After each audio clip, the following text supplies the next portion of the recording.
Let's talk about sex-linked genetics.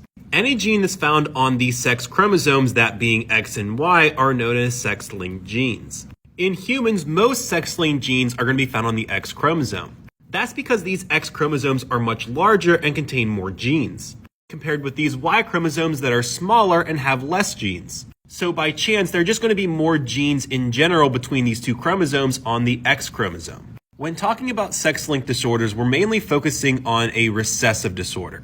In these cases, males are going to inherit the disorder more often than females because they only need one copy of that faulty gene. For example, a male that inherits this disorder will be XHY.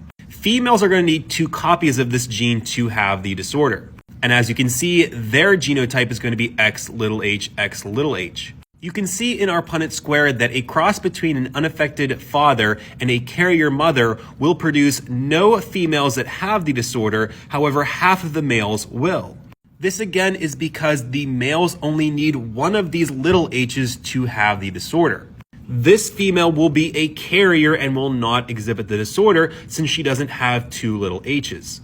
Now, sex-linked disorders can also be inherited through the Y chromosome. However, these are much more rare because they're going to be passed from male to male or father to son every time.